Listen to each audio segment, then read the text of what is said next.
Hello बच्चों, चलिए अपना क्वेश्चन पढ़ते हैं। अनुरण क्या है, इसे कैसे कम किया जा सकता है? तो इसके लिए देखिए, सबसे पहले अपने इसकी मुख्य अवधारणा देखते हैं। मुख्य अवधारणा। मुख्य अवधारणा तो मुख्य अवधारणा के रूप में देखिए, अपने को ये पहले ये पता होना चाहिए कि अनुरण क्या होता है। इसके बाद अपने इसे कम ज्यादा है वो अपने कैसे करेंगे उसके बारे में जानेंगे। तो पहले देखिए, अपने जानेंगे अनुरण के बारे में। अनुरण क्या है? ठीक है। तो अनुरण देखिए होता क्या है। अनुरण की यदि मैं बात करूं तो क्या होता है कि जब ध्वनि उत्पन्न होती है, ध्वनि के ध्वनि के उत्पन्न होने के बाद, ध्वनि के उत्पन्न होने के होने के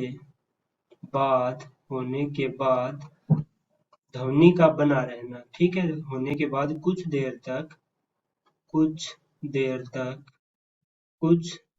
तक ध्वनि का ध्वनि का बना रहना, बना रहना, ठीक है, बना रहना अनुरण कहलाता है। अनुरण अनुरण कहलाता है।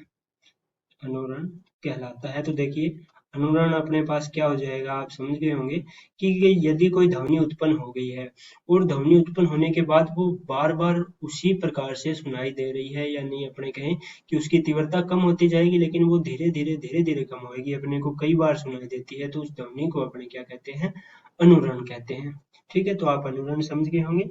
और यह उत्पन्न कैसे होती है, या आपने कहें कि अनुरण कैसे काम करता है, अनुरण क्यों बना रहता है। तो यह यह ध्वनि के यह ध्वनि के परावर्तन के कारण, ठीक है, बार बार इधर उधर से परावर्तित होकर ध्वनि बार बार सुनाई देती रहती है।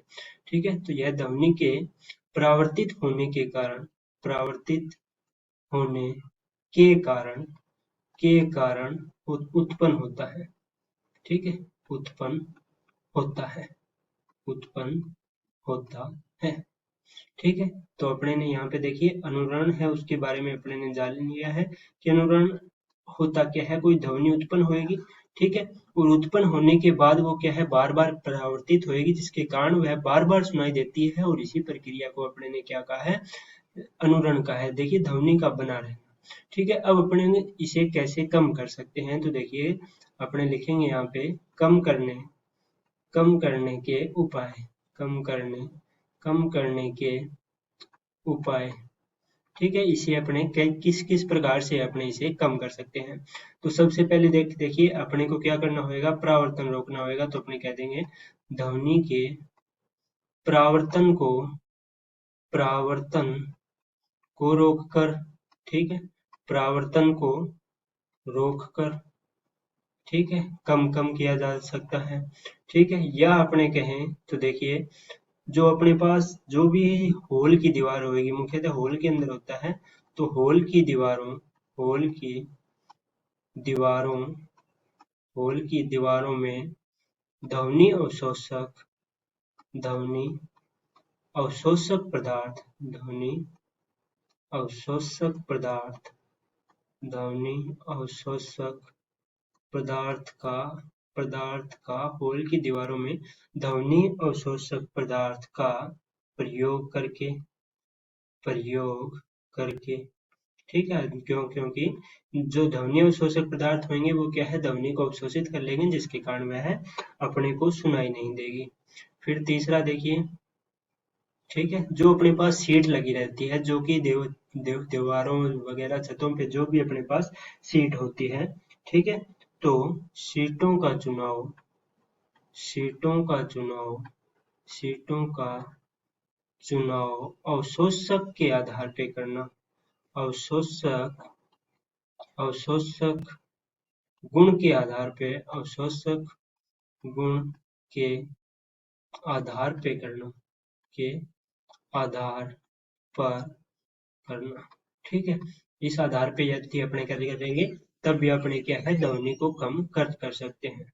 ठीक है, चौथा देखिए, छतों व दीवारों की छतों व दीवारों की बनावट को, ठीक है, बनावट को इस प्रकार रखना, इस प्रकार